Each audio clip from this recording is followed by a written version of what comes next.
what it all comes down to, after all the shouting and the tears, is the man at the desk. And who should sit at that desk? My friends, I am that man. Good evening and thank you for joining us for News Center 25 at 6. I'm Abby Rocha. We begin tonight with sad news of the passing of a former president and Texas icon. George H.W. Bush was a victorious commander-in-chief in the first Gulf War, the last U.S. president to have served in World War II, and only the second U.S. president ever to see his own son elected to that office. Ambitious and impatient, Bush married Barbara Pierce in 1945. Finished Yale in just 3 years and moved to Texas to seek his fortune in the oil business. They had 6 children, and by 1964, Bush could afford to turn to politics. Over the next 20 years, George Bush would become one of the most experienced public servants in America. Political leaders all over the world are remembering his legacy on this day. Very fine man. I met him on numerous occasions. He was just a high-quality man who truly loved his family. One thing that came through loud and clear, he was very proud of his family and very much loved his family. So he was a terrific guy, and he'll be missed. President George H.W. Bush will be laid to rest Thursday, December 6th on the grounds of the George H.W. Bush Presidential Library.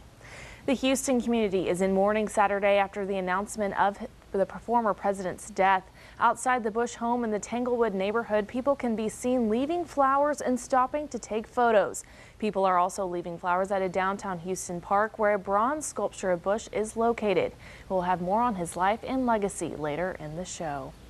And now back in York County, we have great news for commuters. After nearly 1 week of being closed, Highway 185 is reopened. The road was closed from Tuesday to Saturday, and the cause for the road being closed was a big rig lost part of its load. VCSO believes the load weighed about 2 million pounds and became stuck in the ground. However, VCSO wants drivers to drive with caution as the big rig makes its way around Victoria. VPD responded to a 2-vehicle accident Saturday afternoon at the intersection of Glass Street and Rio Grande. VPD says one person was transported to the hospital and both cars suffered minor damage. The holiday season is here and Victoria's annual lighted Christmas parade is in full swing. That's where we find News Center 25's David Gibson. David, how's it going out there? Hey Abby, I'm here at the lighted Christmas parade. The people are in the Christmas spirit. We're just about to start. We're behind the band. We're having a good time. We have the News Center 25 team right over here. Lee, come on over here and tell me what you're looking forward to out here at this Christmas parade. I'm really looking forward to everyone being in the Christmas spirit. You know, everyone's really excited to be out here. All the lights are beautiful. We're behind the amazing band right now, so it's hard not to be excited. Yes. All right, Lee, thank you. Thank you. And Abby, you need to come on out here and have some fun. We're getting ready to start moving, and Crossroads, just be ready. Come on, bring your lawn chair out here and come say hi to us, and we'll send it back to you in the studio, Abby.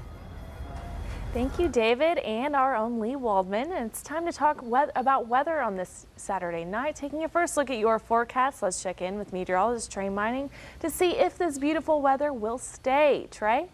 And thank you, Abby. It looked like a lot of fun out there at the Christmas parade. Weather's going to cooperate with you, no problem there. Temperatures on the outside in the 70s to the upper 60s in Victoria, the 70s as you get further to the south and southwest, 74 degrees in Beeville.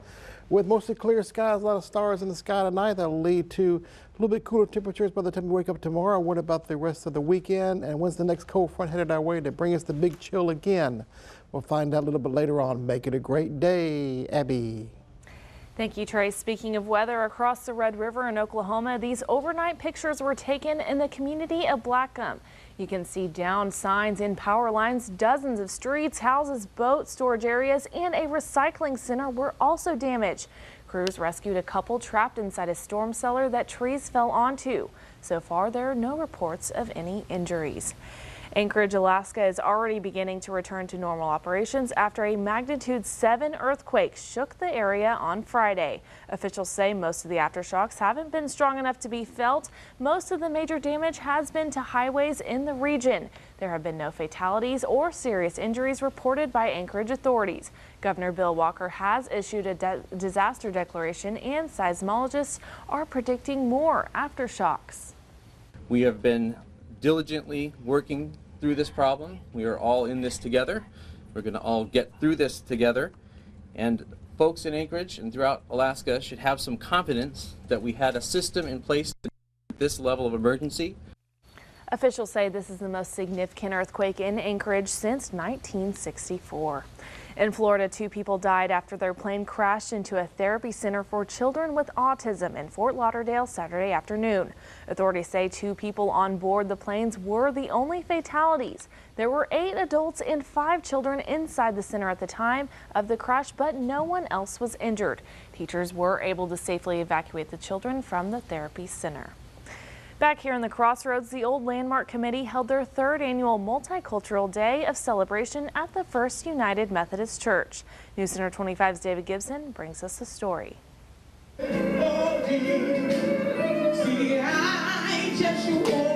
Landmark Committee's multicultural dinner started off with some praise and worship.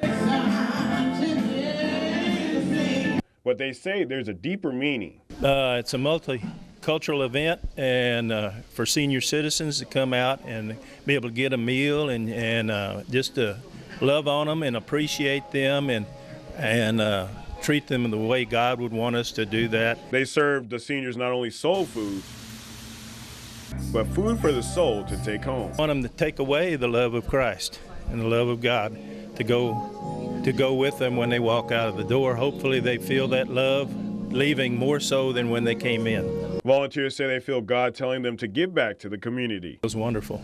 It feels wonderful. It feels like that's what God would want us to do. My main focus and my passion is to give back to the community. So anytime I can involve myself with a group that's doing that, that's what I'm going to do. Victoria, I'm David Gibson for your Hometown News. In Boston, a U.S. Navy destroyer named for a pilot from Massachusetts was commissioned this morning.